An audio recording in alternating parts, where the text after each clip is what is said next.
Welcome back. సాధారణంగా cricket అభిమానులకు భారత్ పాకిస్తాన్ ఒక సిరీస్ లో ఒకసారి తలబడితేనే పండగ. అలాంటిది ఈసారి 2 సార్లు తలబడబోతున్నాయి. అది ఫైనల్ మ్యాచ్. సో ఈ ఫైనల్ మ్యాచ్ కి ఏ రోజు క్రికెట్ చూడని వాళ్ళు కూడా ఆ మ్యాచ్ చూస్తారు. సో అంతటి ప్రాధాన్యత ఉంది. సో దాని ఒక ప్రెస్టీజియస్ ఇష్యూగా తీసుకుంటారు. సో రేపు జరగబోయే మ్యాచ్ ఏ విధంగా ఉండబోతుంది, ఎట్లాంటి స్పెక్యులేషన్స్ వస్తున్నాయి అనలిస్టుల నుంచి మనతో పాటు మాట్లాడడానికి కామెంటేటర్ అండ్ అనలిస్ట్ మన వెంకటేష్ గారు ఉన్నారు. వెంకటేష్ గారు వెల్కమ్ అండి. సో రేపు అంటే మీతో మాతో అండ్ క్రికెట్ అంటే సాధారణంగా కాసో కూసో తెలియని వాళ్ళు కూడా రేపు మ్యాచ్ చూడడానికి రెడీ అయిపోతారు. సో మీకు ఎట్లా అనిపిస్తుంది యాజ్ అనలిస్ట్? సూపర్ ఎక్సైటెడ్ గా ఉన్నారు ఎవరు అందరూ కూడా. ఎందుకంటే ఇండియా పాకిస్తాన్ మ్యాచ్ అంటేనే మనకి చాలా ఎక్సైటింగ్ ఉంటుంది మనకి. కానీ this is going to be the big final. ఎందుకంటే ఇంత పెద్ద ఫైనల్ ఎప్పుడు ఇండియా పాకిస్తాన్ ఆడలేదు. I been following cricket since long time. 1985 లో బెన్సన్ హెడ్ చేసిన మినీ వరల్డ్ కప్ జరిగిన ఆస్ట్రేలియాలో. అప్పుడు మనం ఫైనల్లో తలపడ్డాం, ఇండియా గెలిచింది. తర్వాత 2007లో మనం వరల్డ్ T20 ఫైనల్ చూసాము. ధోని సారథ్యంలో గెలిచింది. ఈ మినహాయిస్తే షార్జాలో కానీ కొన్ని ట్రయాంగులర్ టోర్నమెంట్స్లో కానీ ఇండియా పాకిస్తాన్ ఫైనల్స్ జరిగినాయి. కానీ ఒక బిగ్ ఐసీసీ ఈవెంట్లో వన్డేలో this is the biggest final that these two teams అంటే ఒక డ్రీమ్ ఫైనల్ అన్నమాట. వరల్డ్ కప్ ఫైనల్ తర్వాత ఏదైనా బెస్ట్ ఉందంటే ఇదే. సో అలాంటి మ్యాచ్ అంటే excitement levels will be too much, చాలా హైగా ఉంటాయి, దాంట్లో ఎలాంటి సందేహం లేదు. అండ్ ఒక 10 days బ్యాక్ వరకు అసలు పాకిస్తాన్ భారత్ ఫైనల్లో తలపడితే ఎక్స్పెక్టేషన్ లేదు అసలు, ఎందుకంటే టీమ్స్ కూడా అలా ఉన్నాయి. సో ఎట్లా అనిపిస్తుంది రేపు మ్యాచ్ ఎట్లా ఉండబోతుంది అనుకుంటున్నా? పాకిస్తాన్ ఆఫ్టర్ ఇండియాతో ఓడిపోయిన తర్వాత పాకిస్తాన్లో ఎనార్మస్ చేంజ్ చూసాం. మ్యాచ్ ఆడడం కానీ ఆడే తీరు కానీ టీంలో వచ్చినటువంటి చేంజెస్ మనం చూసాం. రేపు భారత్తో తలపడబోతుంది, మీకేమనిపిస్తుంది? This is a different Pakistan team. మనం మొదటి మ్యాచ్ లో ఓడగట్టడం చిత్తుగా ఆ టీం కాదు ఇది. అంటే ప్లేయర్స్ వాళ్లే కావచ్చు కానీ వాళ్ళ మైండ్ సెట్ మారిపోయింది, వాళ్ళ పర్ఫార్మెన్స్ అంతా మారిపోయింది. సో మనం మొదటి మ్యాచ్ లో వాళ్ళని చిత్తుగా ఓడిగిచ్చాం కదా అన్న ఫీలింగ్ తో వెళ్తే, తక్కువగా అంచనా వేసి వెళ్తే చాలా ప్రమాదం. ఎందుకంటే తర్వాత they picked up momentum and they are peaking at the right time. ఎప్పుడైనా ఏ టోర్నమెంట్ లో అయినా peaking at the right time అనేది చాలా ఇంపార్టెంట్. మీరు మొదట్లో బాగా ఆడేసి తర్వాత డౌన్ అయితే, ఇప్పుడు ఒక లాంగ్ డిస్టెన్స్ రన్ లో కొన్నిసార్లు చూస్తాం, మొదట్లో ఒకటి చాలా వేగంగా పరిగెడతారు, ఆఖరికి వచ్చేసరికి ఈ రన్స్ అవుట్ ఆఫ్ స్టీమ్ వెనకబడిపోతాడు. అలా కాదు, మీరు కరెక్ట్ టైంలో you should reach the peak. So అలాంటి పీకింగ్ అనేది ఈ పాకిస్తాన్ టీంలో చూస్తున్నాం. ఇండియాతో ఓడిపోయిన తర్వాత వరుసగా 3 మ్యాచ్లు గెలిచారు వాళ్ళు సౌత్ ఆఫ్రికాని ఓడించారు. Okay, thanks to Duckworth Lewis అనుకోండి. బట్ స్టిల్ ఆ మ్యాచ్లో సౌత్ ఆఫ్రికాని చాలా తక్కువ స్కోర్కి ఆల్అౌట్ వాళ్ళు రెస్ట్రిక్ట్ చేశారు. తర్వాత శ్రీలంకను ఓడించారు. హోమ్ టీమ్ ఇంగ్లాండ్ని one of the title favourites, వాళ్ళని సెమీస్లో చిత్తుగా ఓడించారు. England had no reply for Pakistan bowling. So అలాంటి Pakistan team this is a different team అనుకుని వెళ్ళాలి మనం. అలా వెళ్ళినప్పుడే మనం ఈ మ్యాచ్లో ఏదైనా మంచి పర్ఫార్మెన్స్ ఇవ్వగలుగుతాం. లేదు మనం ఆల్రెడీ బ్రహ్మాండంగా ఆడేస్తున్నాము, బంగ్లాదేశ్కి పాకిస్తాన్కి ఏం పోలిక లేదు.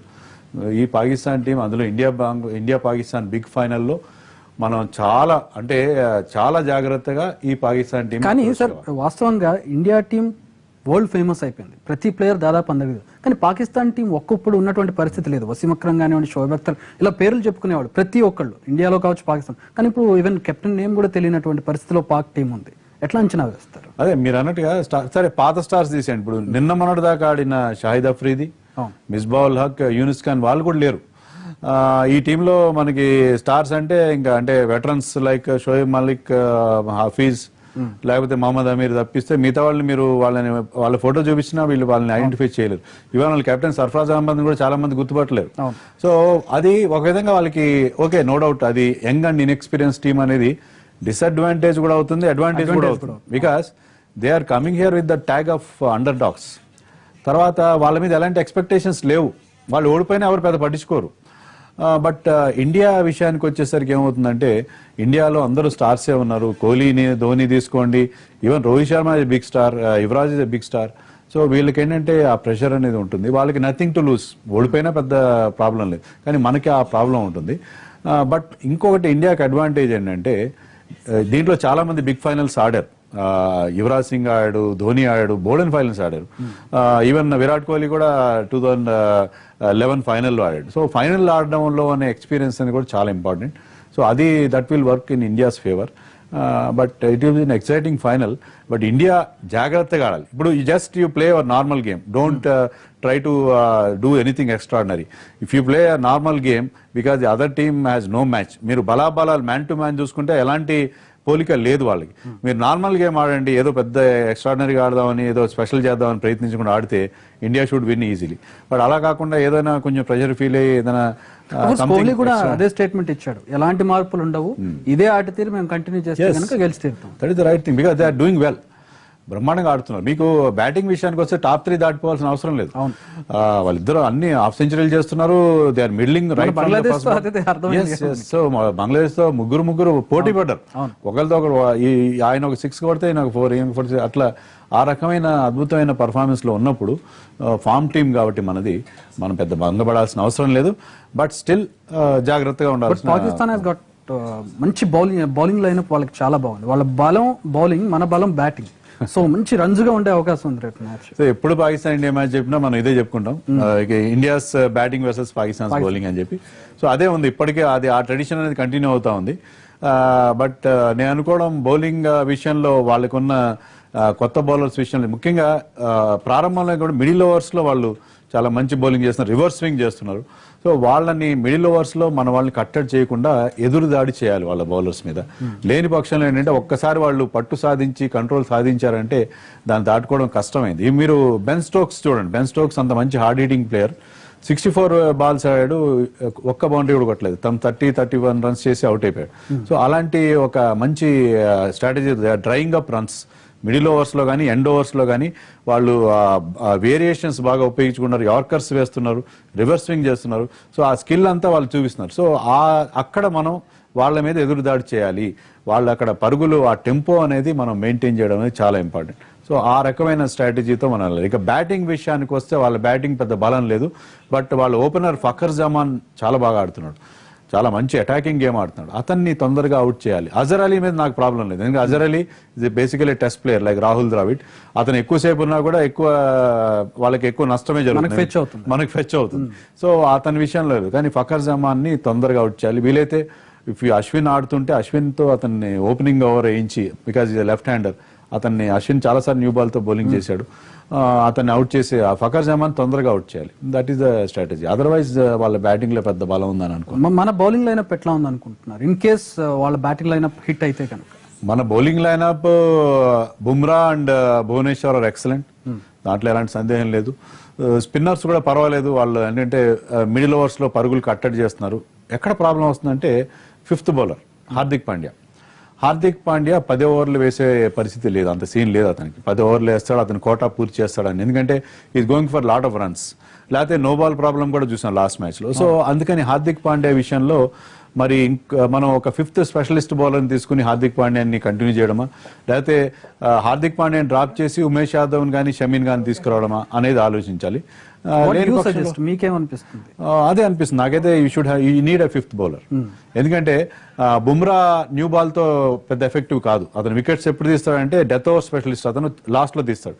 సో భువనేశ్వర్ తో పాటు ఉమేష్ గానీ షమీ గానీ ఉంటే ప్రారంభంలో మనం అనుకున్నాం ఫఖర్ జమాన్ అవుట్ చేయాలని చెప్పి. సో అలాంటి పరిస్థితుల్లో ఉమేష్ ని గానీ షమీన్ గానీ తీసుకోవడం అనేది you play with 5 specialist bowlers because your openers and number 3 Kohli are in tremendous form.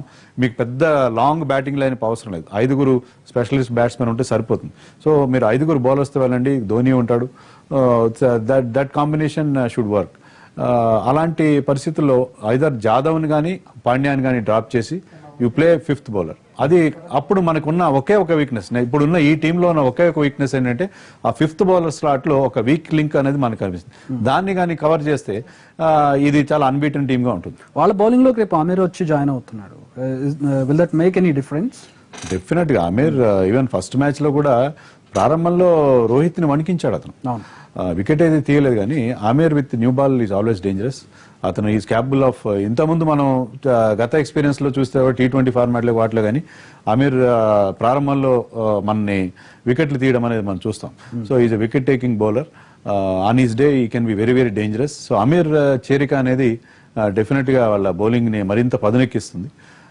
But వాళ్ళ స్పిన్నర్స్ అంత ఎఫెక్టివ్గా ఉంటారని అనుకోను నేను. So Hasan Ali is another danger. Hasan Ali 10 వికెట్లు తీశాడు ఈ tournament, highest wicket taker. Looks very ordinary but very very effective. So Hasan Ali అతని వేరియేషన్స్, తర్వాత the way he is using the old ball is very very important. So Hasan అలీని జాగ్రత్తగా ఆడుకోవాలి, జునైద్ని జాగ్రత్తగా ఆడుకోవాలి, ఆమీర్ ఫస్ట్ స్పెల్ బాగా ఫస్ట్ స్పెల్ అలాంటి రిస్క్ తీసుకోకుండా ఉండాలి. ఫామ్ లో ఉన్నాం కాదని ధవన్ కానీ రోహిత్ కానీ రిస్క్ తీసుకోకుండా ఉంటే మంచిది. There spinners I don't think they are very effective. They may even play one extra pacer in place of that leg spinner షాబాద్. మొత్తం మీద నేను అనుకోవడం వాళ్ళ బౌలింగ్ విషయంలో, వాళ్ళ పేసర్స్ విషయంలో జాగ్రత్తగా ఉండాలి. సో పిచ్ గురించి ఏం చెప్తారు? ఒక సీనియర్ క్రికెటర్ టాస్ గెలిస్తే కానీ ఖచ్చితంగా బ్యాటింగ్ అట్టు ఇవ్వండి, బౌలింగ్ తీసుకోండి. What would you say? Pitch ఓవెల్లో మనం ఈ టోర్నమెంట్ లో చూస్తే ఫ్లాట్ పిచ్చే ఉంది. మనం ఆ 3 చోట్ల కార్డిఫ్ లో కానీ, తర్వాత మన ఎడ్జ్బాస్టన్ లో కానీ చూస్తే దానికంటే కూడా ఓవెల్లో ఫుల్ ఆఫ్ రన్స్. మనం వాళ్ళ రికార్డ్ చూసుకున్నా కూడా ఇక్కడ గత మ్యాచ్లు అన్నింటిలో 290+ స్కోరే ఉంది ఫస్ట్ బ్యాటింగ్ చేసే team. So Oval flat batting conditions ఉంటాయి అన్లెస్ ఇట్ రెయిన్స్. సో అక్కడ ఉంటాయి కాబట్టి ఈ టోర్నమెంట్ లో ట్రెండ్ ఏంటంటే if you win the toss you field first. మొదట బౌలింగ్ చేయడం అనేది కరెక్ట్ డెసిషన్, ఎందుకంటే చేజింగ్ ఈజీగా ఉంది. మొదట బౌలింగ్ చేసి you restrict the opposition to A score below 250 and you చేస్ డౌన్ ద టార్గెట్. కానీ బిగ్ ఫైనల్లో యూజువల్గా ఏమవుతుందంటే సెకండ్ చేజ్ చేసే టీం మీద కొంచెం ఒత్తిడి అనేది ఉంటుంది. ఆ ఒత్తిడి ఉంటుంది కాబట్టి ఫైనల్స్ లో సాధారణంగా మీరు వరల్డ్ కప్ లో చూడండి, వరల్డ్ కప్ లో ఎక్కువ సందర్భాల్లో మొదట బ్యాటింగ్ చేసిన టీమ్స్ గెలిచాయి. కానీ ఇక్కడ ఉన్న ట్రెండ్ అకార్డింగ్ టు పిచ్ వెళ్ళాలేమో, అకార్డింగ్ టు పిచ్ వెళ్ళాలి, తర్వాత అకార్డింగ్ టు ది ట్రెండ్. ఇప్పుడు పాకిస్తాన్ మనం చూస్తే ఏంటంటే వాళ్ళు ప్రతి మ్యాచ్ లో కూడా మొదలు ఇండియాతో ఓడిపోయారు, because India manage score 300+ score. కానీ మిగతా టీమ్స్ ఏంటంటే వాళ్ళని ముందుగా బౌలింగ్ చేసినప్పుడు వాళ్ళని కట్టడి చేసి దాన్ని చేజ్ డౌన్ చేశారు. సో పాకిస్తాన్కి ఉన్న స్ట్రెంత్ ఏంటంటే fielding first and chasing the target. So ఆ ప్యాటర్న్ ని బ్రేక్ చేయాలంటే విరాట్ కోహ్లీ టాస్ గెలిస్తే షుడ్ బౌల్ ఫస్ట్. అలాంటప్పుడు ఏంటంటే వాళ్ళ విన్నింగ్ ప్యాటర్న్ బ్రేక్ చేయడం అవుతుంది, తర్వాత ఈ టోర్నమెంట్ లో ఉన్న జనరల్ ట్రెండ్ ని కంటిన్యూ చేయడం అవుతుంది. సో నేను అనుకోవడం పాకిస్తాన్ టాస్ గెలిచినా, ఇండియా టాస్ గెలిచినా, if they are winning that toss, ఎలాగైతే ఐపీఎల్ లో ప్రతి టీము ఫీల్డింగ్ తీసుకుందో అలాగే రేపు కూడా టాస్ గెలిచిన టీము ఫీల్డింగ్ చేసుకుంటుంది అని చెప్పి నేను అనుకుంటున్నాను. అండ్ ఆర్టిఫిషియల్ పిచ్స్ మీద ఆడిపిస్తూ ఉన్నారు. అదే ఇక్కడ పిచెస్ మామూలుగా ఇంగ్లాండ్ లో ఏంటంటే ఈ టైంలో పిచెస్ మామూలుగా ఇంగ్లాండ్ లో ఆ క్లౌడీ కండిషన్స్ లో బాల్ కన్వెన్షనల్ స్వింగ్ బాగా అవుతుంది. కానీ ఇక్కడ స్వింగ్ అనేది మనం అంటే ఇన్ ద ఎయిర్ ఏం మూవ్మెంట్ మనకు దొరకట్లేదు, ఆఫ్ ద పిచ్ కూడా పెద్దగా బాల్ స్వింగ్ అవ్వట్లేదు. సో ఫ్లాట్ కండిషన్స్ మనం ఎక్స్పెక్ట్ చేయని ఫ్లాట్ కండిషన్స్ ఇక్కడ ఇంగ్లాండ్ లో మనం చూస్తున్నాం. సో చాలా డిఫరెంట్ ఇంగ్లాండ్. మామూలుగా ఇంగ్లీష్ కండిషన్స్ అంటే మనం ఊహించేది వేరుగా ఉంటుంది, కానీ ఇక్కడ డిఫరెంట్ పిచెస్ చూస్తున్నాం. But they are good for one day cricket. One day cricket లో మంచి 4లు 6లు వస్తే ఇష్టపడతారు. సో మనం మామూలుగా ఇక్కడ ఫస్ట్ బ్యాటింగ్ చేసే టీం 300 చేయడం అనేది చూస్తున్నాం కాబట్టి it's good for, I have no complaints. And Pakistan and India on paper చూసినట్లయితే, మ్యాచ్ గెలుపు ఓటములు చూసినట్లయితే ఆబ్వియస్లీ భారత్కి ఎక్కువగా కనపడుతుంటాయి. అండ్ ఆబ్వియస్లీ అది ప్రెషర్ క్రియేట్ చేస్తుంది భారత్ మీద. సో మన వాళ్ళు ప్రెషర్ ఎదుర్కోవడంలో ఎంత మేరకు నెగ్గుకొస్తారనుకుంటున్నారు రేపు? అంటే ఈ గతంలో మనం చూస్తే ఏంటంటే ఇండియాకి ఫైనల్స్ లో పెద్ద మంచి రికార్డ్ లేదు. ఫైనల్స్ కి వెళ్తే మన వాళ్ళు తడబడిపోతారు. ఫైనల్స్ లో ఆ ప్రెషర్ కి, ఆ ఫైనల్లో ఉన్న ఒక భయానికి లొంగిపోతారనే ఒక ఫీలింగ్ మనకు ఉండేది. కానీ ఇప్పుడున్న present Indian team, modern day cricketers వాళ్ళ మైండ్ సెట్ చాలా మారింది. అంటే కోహ్లీ క్యాప్టెన్స్ లో, అంత ధోని క్యాప్టెన్స్ లో కూడా అంటే వీళ్ళు కొంచెం మెంటలీ టఫ్ గా ఉన్నారు. వీళ్ళు ఫైనల్స్ లో డెఫినెట్ గా బాగా ఆడతారు. వీళ్ళందరూ కూడా ఏంటంటే గెలవాలి అని ఒక మంచి ఒక మోటివేషన్ అనేది ఉంది. అంటే కోహ్లీ మెయిన్ గా ఏంటంటే కోహ్లీ లాంటి కెప్టెన్ ఉంటే అదొక అడ్వాంటేజ్, ఎందుకంటే అతను కెప్టెన్ గా ఉండి ముందుండి నడిపిస్తున్నాడు టీంని. అతను ఆ గెలిపించే భారాన్ని తన మీద వేసుకుంటున్నాడు. అతను ఒక మాస్టర్ చేజర్ అని మనం ఎప్పుడు చెప్పుకుంటున్నాం. ఆ మాస్టర్ చేజర్ గా అతను ఎలాంటి టఫ్ టార్గెట్ నైనా చేజ్ చేస్తాను, కరెక్ట్ ఎప్పుడు ఎక్కడ ఎలా ప్లే చేయాలో కరెక్ట్ ప్లే చేస్తున్నాడు. అతనికి ఏంటంటే కెప్టెన్ గా ఉన్నా కూడా ఆ భారం అతను ఫీల్ కాకుండా చాలా మంచి రిజల్ట్స్ ఇస్తున్నాడు. సో వెన్ ఈ captain is leading from the front, అలాంటి ప్రెషర్ అనేది ఉంటుందని అనుకోను. అంతేకాకుండా మనకి పెద్ద అడ్వాంటేజ్ ఏంటంటే Shikhar Dhawan and Rohit Sharma excellent form లో ఉన్నారు. వాళ్ళిద్దరు కూడా ఫామ్ ప్లేయర్స్. వాళ్ళిద్దరు ఫామ్ లో ఉన్నప్పుడు వాళ్ళని కట్టడి చేయడం చాలా కష్టం. శిఖర్ గానీ వెన్ ఇన్ ఫామ్ వాళ్ళు అద్భుతంగా ఆడతారు. So both of them are on song. So అది ఇండియాకు ఉన్న పెద్ద ప్లస్ పాయింట్. సో వాళ్ళని దాటుకోవడం కష్టం ఏ బౌలింగ్ అటాక్ అయినా. ధోని నుంచి కూడా కోఆపరేషన్ తీసుకుంటూ ఉన్నాడు. కోహ్లీ కావచ్చు, ఇతర ప్లేయర్స్ కావచ్చు. ధోని నుంచి అతని కెప్టెన్సీ ప్రీవియస్ ఎక్స్పీరియన్స్ నుంచి ఎలాంటి భేషజాలు లేకుండా తీసుకుంటూ కోఆపరేట్ చేసుకుంటూ ముందుకు వెళ్తుంది అనుకోండి. That is an excellent quality. మనం చాలా మెచ్చుకోవాల్సిన విషయం. ఎందుకంటే కోహ్లీ అనగానే మనం పెద్ద ఈగోయిస్ట్ గా మనం భావిస్తాము, కానీ అది కోచ్ విషయంలో కొంతవరకు నిజమైందేమో కానీ ధోని విషయంలో ఆన్ ద ఫీల్డ్ మనం చూస్తుంది ఏంటంటే ధోని సలహా సంప్రదింపులతోనే ముందుకు వెళ్తున్నాడు. అది అతని మెచ్యూరిటీ అతనిలో మనకు కనిపిస్తా ఉంది.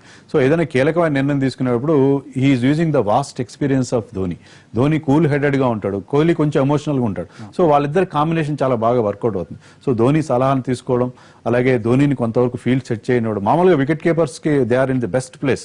అంటే ఎక్కడ ఏ ఫీల్డ్ అని పెట్టాలని నిర్ణయం చేయడానికి wicket keeper will be in the best position.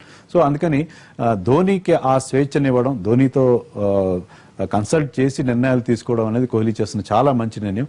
And the team is gelling very well. మనం కోచ్కి కెప్టెన్కి ఏదో గొడవలు ఉన్నాయి, టీం బాగా ఆడదని మనం అనుకున్నాం, కానీ అదంతా కూడా తప్పని ప్రూవ్ అయింది. ముఖ్యంగా ఎప్పుడైతే ధోని కోహ్లీ మధ్య ఉన్న కెమిస్ట్రీ, అలాగే ఓవరాల్ టీంలో డ్రెస్సింగ్ రూమ్ లో మనకి మంచి టీమ్ స్పిరిట్ బాగా కనిపిస్తుంది. సో ఏదైనా ఒక ఛాంపియన్ టీంకి అవసరమైన అన్ని లక్షణాలు భారత్ జట్టు కనిపిస్తున్నాయి. ఓన్లీ థింగ్ నేను చెప్పినట్టు నార్మల్గా ఆడవాళ్ళు, అంతేగాని అంతకంటే వాళ్ళు పెద్దగా కష్టపడాల్సిన అవసరం లేదు. బట్ కోహ్లీ మనం చూసినట్లయితే కోహ్లీలో కొంచెం అంటే ఆ రూల్స్ బ్రేక్ చేసే తత్వం ఎక్కువ కనపడుతుంది. అంటే బేసిక్ గా ఒక కెప్టెన్ అనుకోండి, టెంపర్ లూజ్ అవ్వకుండా సటిల్ గా ఉండి మిగతా వాళ్ళని కంట్రోల్ చేస్తూ ఉంటాడు. But he himself loses his temper on the field. So అది with age I think he will get that maturity. he will get mellowed down, no doubt. ఇప్పుడు ఏంటంటే కొంచెం దుందుడు. కోహ్లీలో మనం ఏదైనా ఒక మైనస్ పాయింట్ అనుకుంటే అదే కొంచెం ఎమోషనల్ గా ఉంటాడు. ఈ షోస్ హిజ్ ఎమోషన్స్. అవసరం లేదు, అంత ఎమోషన్స్ చూపించాల్సిన అవసరం లేదు.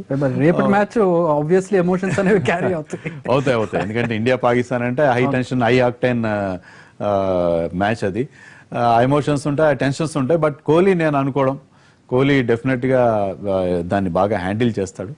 అతనికి because he has got good experience on his side. అక్కడ యువరాజ్ ఉన్నాడు, తర్వాత ధోని ఉన్నాడు. సో ప్రాబ్లం ఉండదని అనుకుంటున్నాను నేను. అండ్ మనతో ఫస్ట్ ఆడిన పాకిస్తాన్ టీమ్ కి ఆ తర్వాత వచ్చిన చేంజెస్ మీరు ఏం గమనించారు మిగతా 3 మ్యాచెస్ లో? మెయిన్ గా ఏంటంటే వాళ్ళ బ్యాటింగ్ కొంచెం కుదురుకుంది. బ్యాటింగ్ ఇప్పటికి కూడా వాళ్ళకి ప్రాబ్లం ఉంది. ఏంటంటే Hafeez and Shoaib Malik they are not scoring. వాళ్ళిద్దరు ఎక్స్పీరియన్స్ కోసం వాళ్ళని కంటిన్యూ చేస్తున్నారు, కానీ they are not. Even Ahmed Shehzad లాంటి ఒక బ్యాట్స్మెన్ ని పక్కన పెట్టారు. ఫస్ట్ మన ఇండియా థర్డ్ మ్యాచ్ లో అతను ఆడాడు, కానీ ఎప్పుడైతే ఫకర్ జమాన్ అనే ఆటగాడిని తీసుకొచ్చారో అతను 2 మ్యాచ్ల్లో కూడా హాఫ్ సెంచరీలు చేశాడు. అది కూడా వేగంగా పరుగులు చేస్తున్నాడు. అజర్ అలీ కూడా ఫామ్ లో ఉన్నాడు. మన టీం ఎలాగైతే ఓపెనర్స్ బాగా ఆడుతున్నారో వాళ్ళ ఓపెనర్స్ ఇద్దరు అజర్ అండ్ ఫకర్ జమాన్ ఇద్దరు బాగా ఆడుతున్నారు. కాబట్టి అక్కడే వాళ్ళకి బాబర్ ఆజం మీద చాలా హోప్స్ పెట్టుకున్నారు వాళ్ళు. అతను విరాట్ కోహ్లీతో కూడా పోలుస్తున్నారు వాళ్ళు. ఎందుకంటే అతను యావరేజ్ 50 ఉంది. ఇనిషియల్ మ్యాచెస్ లో చాలా మంచి పర్ఫార్మెన్స్ ఇచ్చాడు, ఇప్పటికి 5 సెంచరీలు కూడా చేశాడు. కానీ బాబర్ ఆజం కూడా is not living up to the expectations. ఎక్కడ తేడా వచ్చిందంటే ఇద్దరు ఓపెనర్స్ బాగా ఆడుతున్నారు. బౌలింగ్ లో మనకి హసన్ అలీ ఇండియాతో he went for some 50-60 runs. తర్వాత he started performing very well. He has already taken 10 wickets.